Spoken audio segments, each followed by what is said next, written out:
Olá, bom dia. Começamos agora o nosso programa O Melhor no Nordeste, aqui pela TV Tribuna, Rede Band. Estamos juntos também pela internet. Eita coisa boa, já passa o zap daí, avisando pro pessoal. O Melhor no Nordeste está no ar. Nos destaques de hoje, o lançamento do Tribunal de Justiça de Pernambuco do Núcleo de Combate à Violência Familiar contra a Mulher. A primeira unidade em Caruaru é o piloto para uma ação que vai se espalhar por Pernambuco e provavelmente pelo Brasil. Pioneiramente no Brasil inteiro, nós estamos criando um núcleo 24 horas de proteção à mulher vítima de violência, exatamente aqui em Caruaru. Os ilhéus de Fernando de Noronha querem eleger por voto direto o administrador da ilha.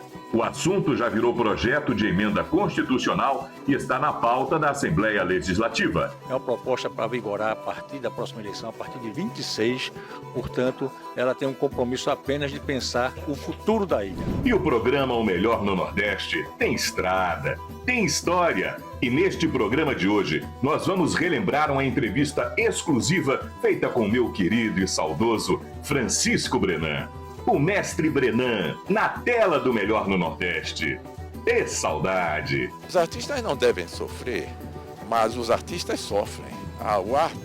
O ato da criação é um ato difícil, isso Michelangelo dizia.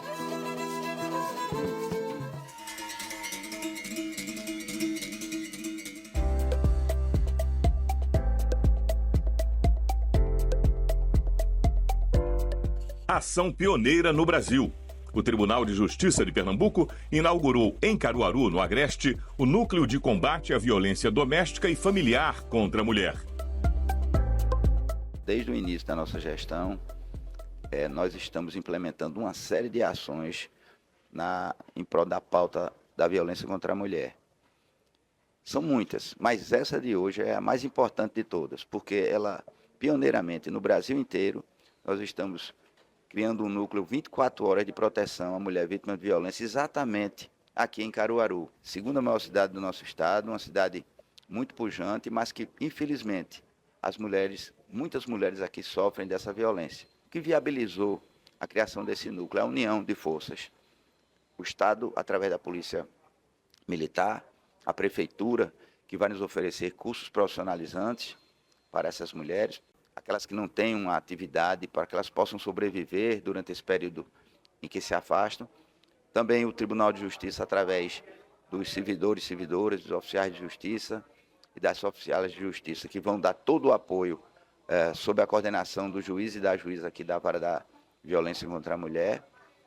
Enfim, é um somatório de esforços para que a gente possa, pelo menos, minimizar essa ação tão predatória, tão ruim, não é, que acontece contra as mulheres aqui no estado de Pernambuco e, por que não dizer, aqui em Caruaru especificamente. Essa ação implantada aqui hoje é uma experiência que pode tornar-se uma referência nacional. Exatamente. O nosso núcleo de coordenação da mulher, que é gerido pela desembargadora Deise Andrade, uma pessoa altamente dedicada à causa.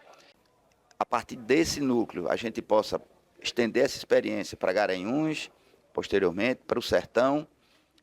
Na capital nós já temos algumas ações, mas não dessa forma como está sendo implantada aqui. Enfim, essa será uma experiência piloto para que todo o estado de Pernambuco, pelo menos as principais cidades, possam ter também o seu núcleo de proteção integral. Repito, 24 horas à disposição das mulheres vítimas de violência. Presidente, e o olhar do oficial de justiça junto a essas mulheres? Essa é uma atividade também muito importante em relação aos oficiais e aos oficiais de justiça. Nós temos um sindicato muito atuante, muito parceiro nosso, o Sindicato dos Oficiais de Justiça de Pernambuco, onde eles se dispuseram, não é, mesmo com um corpo reduzido de servidores, a se dedicar 24 horas à disposição da causa. Eu parabenizo os oficiais e oficiais de justiça de Pernambuco por mais esse ato de dedicação ao povo pernambucano. Uma iniciativa dos oficiais de justiça e que reúne diversas instituições e outros atores no enfrentamento à causa e apoio às mulheres vítimas da violência. Um grande passo que a sociedade pernambucana dá. Então, o Poder Judiciário, o Governo do Estado, Prefeitura de Caruaru, Polícia Militar, todos juntos caminhando para tornar o combate à violência doméstica e familiar contra a mulher mais célere, mais ágil. não é somente um cumprimento de um mandado mais rápido, mas sim o acompanhamento desse ciclo de violência. Para dar um basta nisso. E não há parâmetro no Brasil, por isso que é pioneiro mesmo, o termo está bem colocado, é um projeto pioneiro. Portanto, um grande orgulho, e os oficiais de justiça tendo um papel também de protagonismo, nos orgulha demais. O NIOJ, que é o Núcleo Integrado de Oficiais de Justiça, ele é uma ação de toda a rede de enfrentamento de violência doméstica familiar. E a Prefeitura colaborou com essa ação para a criação desse núcleo. Então, como parceiro, a gente fortalece essa política pública, né? Como secretaria, a gente também é um integrante. Então, o que a gente fez com o papel da Prefeitura? Fortalecer essas mulheres, né? A gente tem o nosso CRM, que é o plantão 24 horas, onde as nossas técnicas vão atuar conjuntamente com toda a rede de enfrentamento, que é uma rede de enfrentamento que cada vez mais se torna especializada para a violência doméstica e familiar.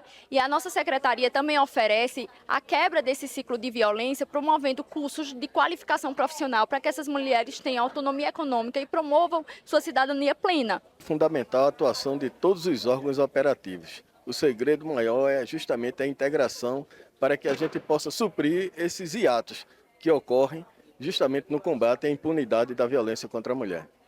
A presença do homem fardado é sempre importante e positiva, porque muitas vezes há um certo risco até na ação. É justamente aquele lado ostensivo, aquele lado que vem justamente a inibir a quem cometeu justamente esse delito. E aí nós entramos como uma grande parceria, um grande apoio aos oficiais de justiça.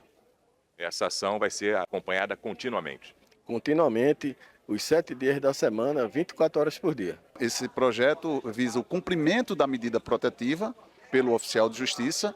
A partir de agora, um oficial de justiça especialista, preparado para lidar com a temática da violência contra a mulher. Junto a isso vem um acolhimento psicossocial para a mulher vítima de violência através da prefeitura e uma capacitação profissional. Então, vai ter uma cobertura completa e essa vítima vai ser acompanhada durante todo o ciclo de cumprimento da medida protetiva. Uma parceria pioneira no Brasil, onde o Poder Executivo, junto com o Poder Judiciário e outros órgãos, montam esse núcleo e a Prefeitura cede veículos, também equipamentos e ajudou também na construção desse espaço importantíssimo para que as ações elas sejam mais efetivas e garantam também a segurança dos servidores, em especial os oficiais de justiça. É um pioneirismo que deve se espalhar por outras cidades no Brasil. Isso, já tem aí outros presidentes de associações de oficiais de justiça que estão conhecendo aqui essa ação pioneira e eu tenho certeza que a gente vai fazer questão de divulgar e dar todo o suporte para que se replique em todo o país. Foi uma iniciativa assim, capitaneada mesmo, né, idealizada pelo próprio grupo dos oficiais de justiça que trouxeram a ideia para a presidência achou muito relevante e resolveu então apoiar e instalar esse núcleo aqui em Caruaru como um projeto piloto que é a cidade de Caruaru. A intenção é sempre fazer com que esse combate à violência feminina seja cada vez mais intenso e que ele diminua no Estado. E principalmente quando a gente considera que o problema da violência contra a mulher não é um problema só do sistema de justiça. Ele é do sistema de justiça por dever de ofício, mas ele é um problema social, ele é um problema que alcança toda a sociedade, porque ela rasga o tecido, eu costumo dizer que rasga o tecido social. Então, com isso, é importante que toda a sociedade esteja comprometida junto com o sistema de justiça e o Poder Judiciário, principalmente, para combater e coibir essa violência. Quanto tempo a avaliação vai ser feita, presidente? E implantação de um novo núcleo em outro município, qual a expectativa? As avaliações são semanais, feitas pela coordenação da mulher, e nós estamos pretendendo ainda em breve, talvez julho para agosto, instalar o próximo, deve ser em Garanhuns.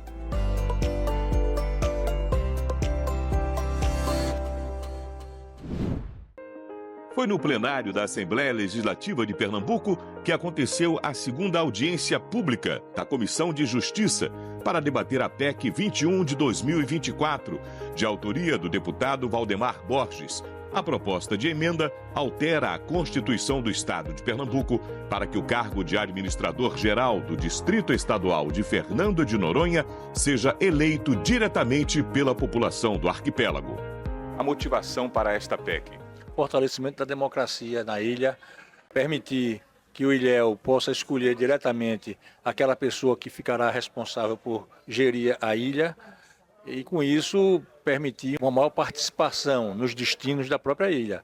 Então, da maneira como hoje a escolha é feita de uma forma indireta, tem gerado muitas dificuldades para a ilha, muita rotatividade de administradores, muitos administradores que não entendem direito o que é a ilha de Fernando de Noronha, que não conseguem, inclusive, conciliar os diversos interesses que estão presentes na ilha, até porque não são de lá. Então, contra tudo isso, a gente propõe uma eleição direta para que haja maior controle social, para que a ilha possa ter administradores mais identificados com as diversas dimensões da sua realidade, né, dando a importância a todos os interesses, alguns que são conflitantes, mas todos importantes para o dia a dia da ilha de Fernando de Noronha.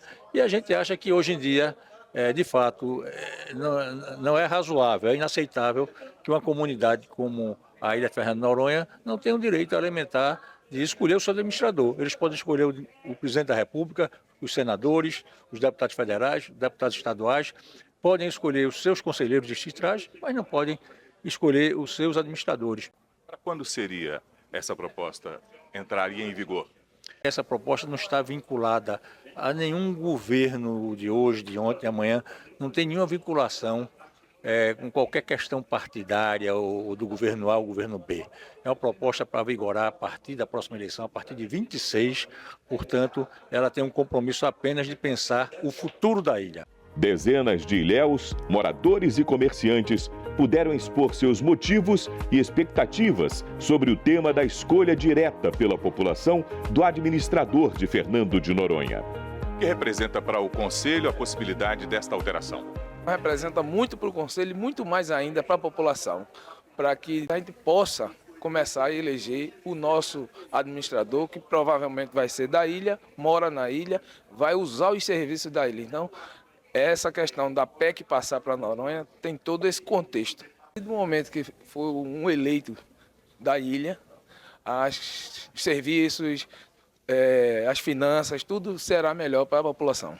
Esse modelo que existe hoje, até hoje, de indicação, é muito prejudicial ao andamento dos serviços em Fernando de Noronha. Como a senhora observou o encontro hoje aqui na comissão? Muito importante, né? Essa é a segunda audiência pública, né, que nós tivemos para tratar sobre a PEC 21, proposta pelo deputado Valdemar Borges, né, que propõe que existam eleições para escolher o administrador da ilha de Fernando de Noronha. Então, é uma modificação proposta pelo deputado. Foi muito importante hoje, nós escutamos diversos segmentos, Conselho Distrital, membros do Conselho, como também a população, os secretários, a Procuradoria. E aí nós estamos analisando para preparar o nosso relatório, né? Analisando na Comissão de Constituição, Legislação e Justiça se essa proposta ela está adequada, né, e atende aos requisitos constitucionais. Qual é a opinião da senhora preliminarmente? Olha, Noronha, ela tem muitas especificidades, né? Ela é uma autarquia territorial, né? Então ela segue todo o regimento pela Constituição das autarquias, mas ela tem uma particularidade, porque é uma autarquia territorial onde moram as pessoas. Então é normal de quem morar na ilha, de quem fazer parte da ilha ser um ilhéu, ter a necessidade e o sentimento de pertencimento de poder escolher o seu administrador. Então, esse nosso relatório vai ser exatamente conciliar esse sentimento de pertencimento, de você fazer a escolha do seu administrador, que não seria um prefeito, uma prefeita, mas é um administrador, porque a ilha tem a natureza jurídica de uma autarquia. Então, poder conciliar isso. Então, a gente está estudando, estamos estudando, inclusive, a história da ilha, a história de Noronha, a Constituição, né, como a autarquia e distrito, né, de Pernambuco, para poder chegar em algo, né, que atenda, né, tanto aos anseios da população. A gente vê que a ilha tem diversos problemas que são históricos, né, e que precisam também ser enfrentados. Então, vamos estudar bem com muito cuidado e com muita atenção tudo isso. Qual a previsão desse relatório? Que depois do recesso, o deputado Antônio Moraes deve pautar na Comissão de Constituição, Legislação e Justiça e a gente deve apresentar o nosso relatório. O programa O Melhor no Nordeste vai para um rápido intervalo. Não saia daí.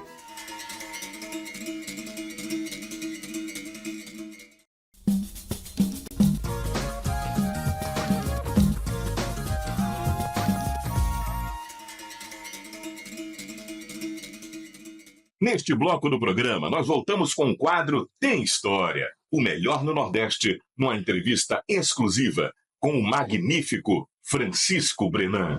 Por mais que a gente converse com o Francisco Brenan, esse escultor, este grande artista, filósofo, pintor da nossa região, Ele é realmente um poço de sabedoria e de inesgotável fonte de conhecimentos. É mesmo com admiração que falo de Brenan e que agradeço a gentileza do mestre ter nos recebido mais uma vez para gravarmos para você, telespectador do programa O Melhor no Nordeste, momentos de muita intimidade e de conhecimentos com o Brenan. Hoje o programa é especial.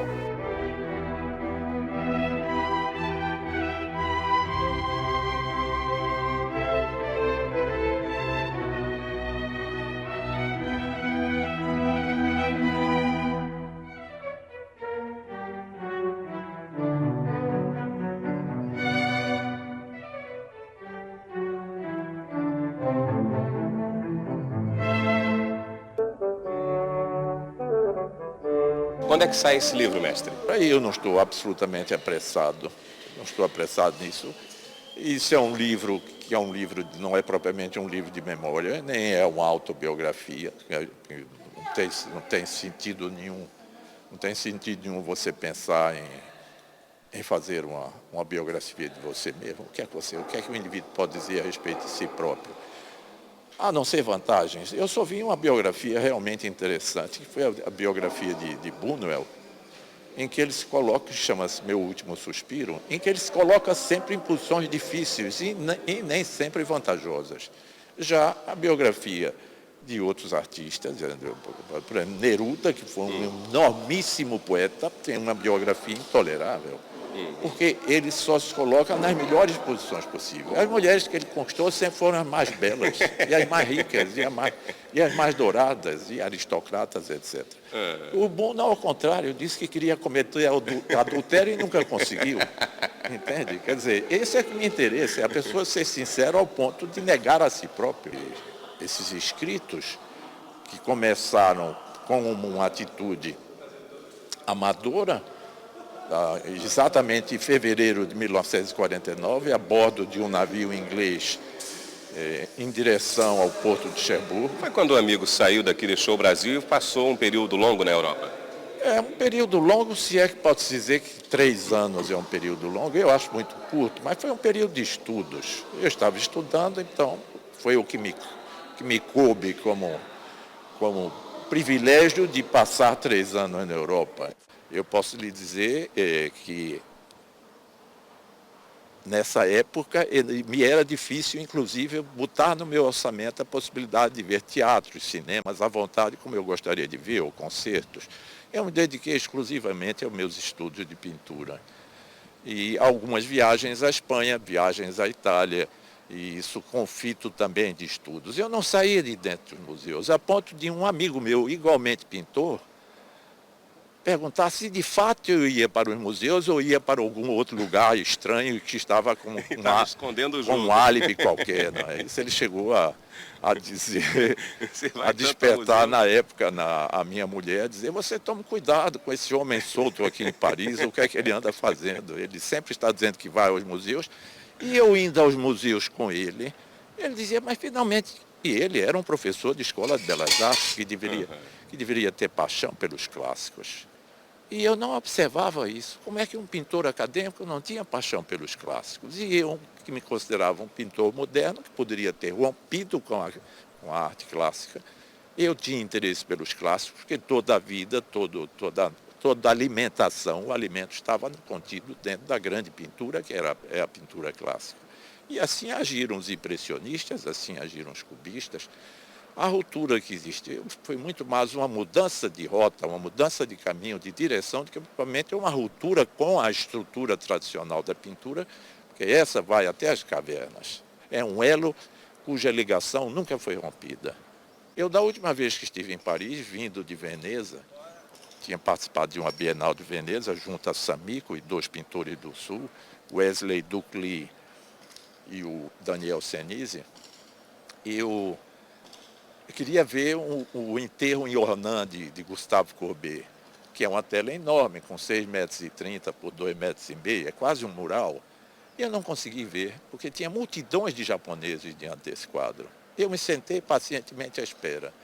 E depois então apareceram 2 francesas do Sul, eu reconheci pelo acento, devia ser gente da Provença, e começaram um diálogo tão esquisito a respeito desse quadro, E uma dizia, eu não gosto desse quadro porque já o título me deixa pesarosa. Eu não gosto de enterro, de uma maneira geral. Como se alguém pudesse gostar de enterro. Depois outra dizia, e por que é que aquelas mulheres de preto, algumas estão com um lenço no rosto e choram, e outras não estão chorando absolutamente? Quer dizer, isso me tirou totalmente do sério e eu não pude olhar esse quadro, eu também desisti. Elas se levantaram quase simultaneamente comigo. Eu, porque estava impossibilitado de olhar a tela que eu queria rever, e elas porque achavam que não deveriam participar de um enterro.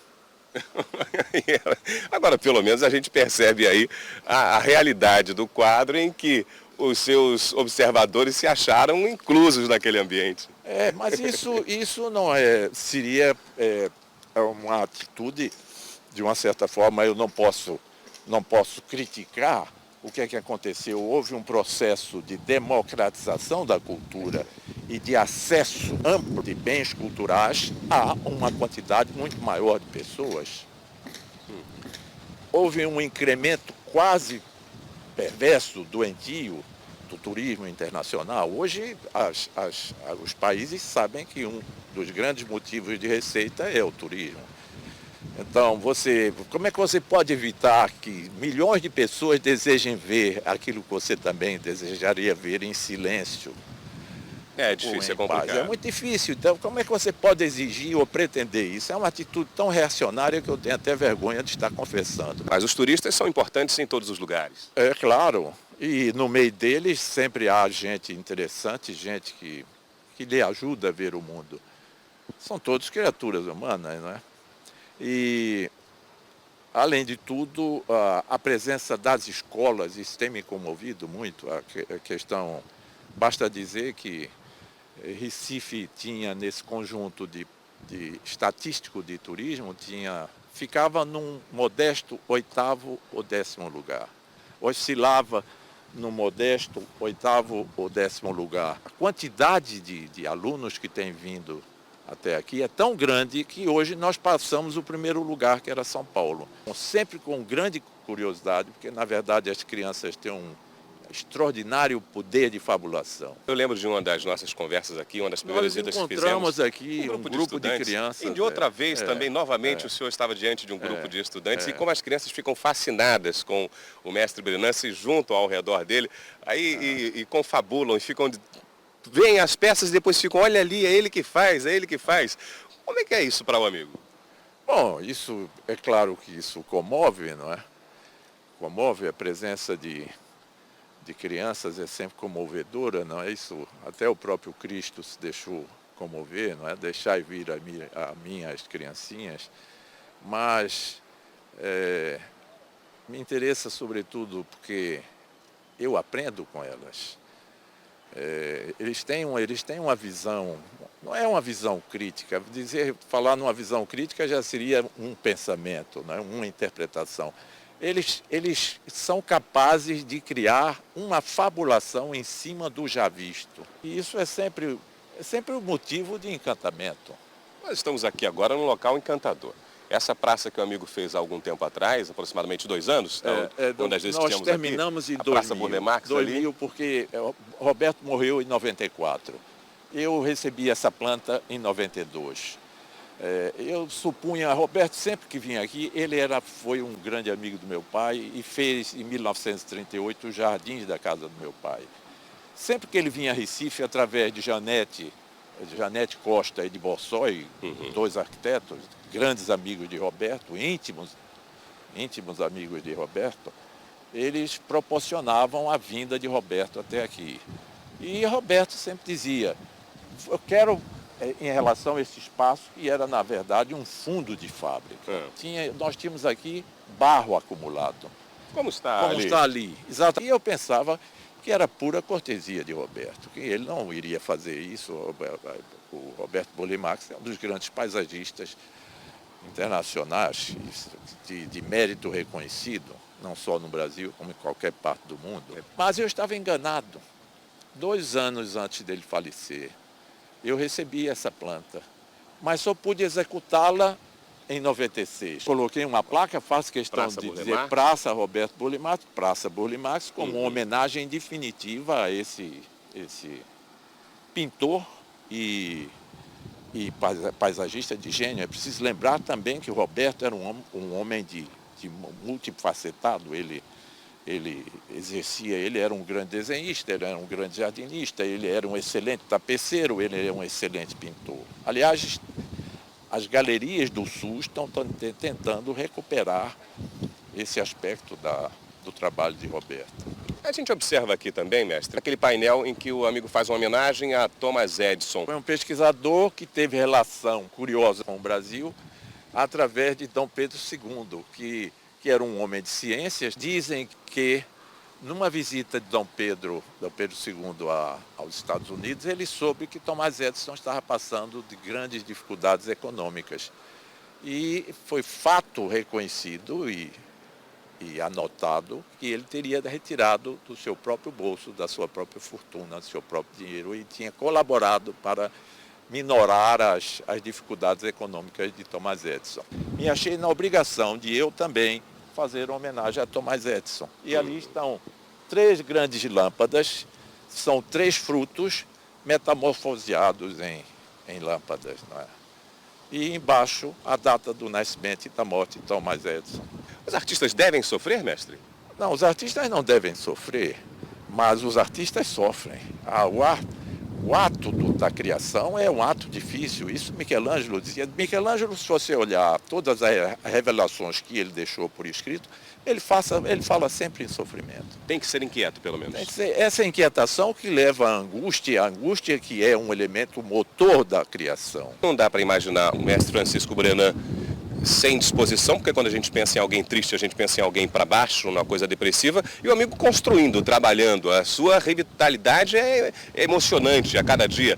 Lembro que há pouco tempo o amigo passou por uma situação, fez uma cirurgia, que estava meio preocupado com ela, e hoje retoma todas as atividades, está aqui a academia. Sei que existe a igreja de Nossa Senhora Imaculada Conceição, que é um novo projeto que já está para sair. Isso seria para 2004, é um projeto mais ambicioso ainda, não é? Levando em conta certos sentimentos religiosos que se acentuam com a idade. Né? E no meu caso seria uma igreja aproveitando um galpão existente. Mas acontece que esse velho galpão, que foi uma oficina mecânica da indústria de azulejo S.A., tem 105 metros de comprimento. Esses 105 metros de comprimento, que equivale ao tamanho de um campo de futebol dos grandes, também equivale ao tamanho de uma catedral, ao comprimento de uma catedral. Isso me despertou o interesse de, aproveitando esse velho galpão, fazer ali uma igreja em homenagem à Imaculada Conceição, que era o nome de minha avó, Maria da Conceição. E ela tinha da parte de meu pai, tinha pedido ao meu pai que reerguesse uma capela que existia junto à casa do Barão de Muribeca, que era uma capela que havia ruído. E era uma capela a Nossa Senhora da Conceição, da qual minha avó era devota. Essa igreja terá 24 vitrais, enormes vitrais de piso a teto. Terá, à minha escolha, santos católicos, 24 santos. Em geral, aqueles que foram criadores de ordem, não é? Fundadores de ordens religiosas. Por que o número escolhido exatamente? O senhor já sabe de que serão 24 vitrais, 24 anjos? Não, esse não deixa de ter uma relação em relação dos santos e uma relação também 12, os 12 apóstolos e mais a ideia de mais 12, 24, não é? E esses números místicos são muito misteriosos e eu precisava consultar meu amigo César Leal, que é especialista nisso. Eita, que saudade estamos matando neste programa O Melhor no Nordeste de hoje, no quadro Tem História. Francisco Brenan, o mestre da várzea. Não deu para apresentar tudo o que queríamos? Então vamos combinar o seguinte. Ficamos por aqui no programa de hoje. Na próxima edição, sábado, às 8h30 da manhã, o final desta reportagem exclusiva com Francisco Brenan. Encontro marcado. Tem mais, tem história no Melhor no Nordeste. Até sábado, às 8h30 da manhã, aqui na tela da TV Tribuna Band. Um abraço e até lá.